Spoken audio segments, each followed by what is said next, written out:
సాఫల్యం చెందినట్టు అవుతుంది. ఇప్పుడు డెవలప్డ్ కంట్రీస్లో మనది ఆర్థికంగా చూసుకుంటే కనుక ఆర్థిక వ్యవస్థగా మనది 5వ కంట్రీగా డెవలప్ అయింది. లార్జెస్ట్ ఎకానమీ ఈ మధ్య కాలంలో, ఈ మధ్య సంవత్సరాల్లో, ఒక దశాబ్ద కాలం లోపల. ఇప్పుడు వచ్చే 5 సంవత్సరాల్లో మనం థర్డ్ ప్లేస్ చేరుతాం.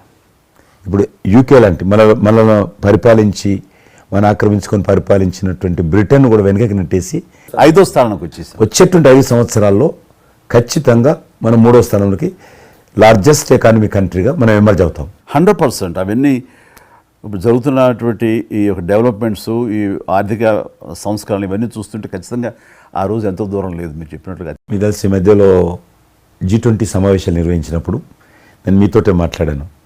శ్రీనగర్ అంటే ఎట్లా ఉండని పరిస్థితి తెలుసు. ఈ టూరిజం మినిస్ట్రీకి 4 మీటింగ్లు అవుతాయి. ఒక మీటింగ్ అక్కడ పెట్టాలని నిర్ణయించుకున్నప్పుడు ప్రధానమంత్రి ఉన్నారు, సినిమా ఫీల్డ్ మీద చర్చించండి. ఎందుకంటే సినిమా ఫీల్డ్ ఎక్కువగా షూటింగ్లు చేసేవాళ్ళు. మేము చిన్నగా ఉన్నప్పుడు జమ్మూ కాశ్మీర్ వెళ్ళలేదు ఎవరం కూడా. కానీ దేశంలో ఉన్నటువంటి కోట్లాది మంది కాశ్మీర్ అందాలను చూశారు సినిమాల కారణంగా. ఎవరు పోలేదు అక్కడికి, కానీ చూశారు.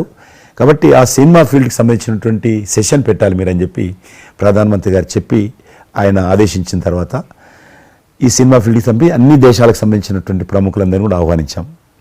అప్పుడు మేము మీటింగ్ పెట్టాలంటే పాకిస్తాన్ అన్ని దేశాలకు లెటర్స్ రాసింది, చైనా లెటర్స్ రాసింది, టెర్రరిస్ట్ ఆర్గనైజేషన్స్ అన్నీ కూడా హెచ్చరించాయి. జమ్మూ కాశ్మీర్కి వస్తే, Kashmir is a disputed place అది, కాబట్టి ఎవరు రావద్దు, వస్తే మాత్రము ఏమైనా అవుతే మాకు సంబంధం లేదని పాకిస్తాన్ కూడా అందరూ హెచ్చరించారు. బట్ ప్రైమ్ మినిస్టర్ చెప్పాడు, ఎట్టి పరిస్థితుల్లో మీటింగ్ పెట్టి తీరాలి, నువ్వు నాకు అనవసరం, నీకేం కావాలో నేను అన్ని ఏర్పాటు చేస్తాను. ఆ తర్వాత నేను మీతో మాట్లాడి ఆ రోజు అప్పుడే కాశ్మీరు అని అనగానే మీరు కాశ్మీరు లోయల్లో కన్యాకుమారి ఇలాంటి సాంగ్స్ ఎన్నో మాకు గుర్తుకొచ్చినాయి.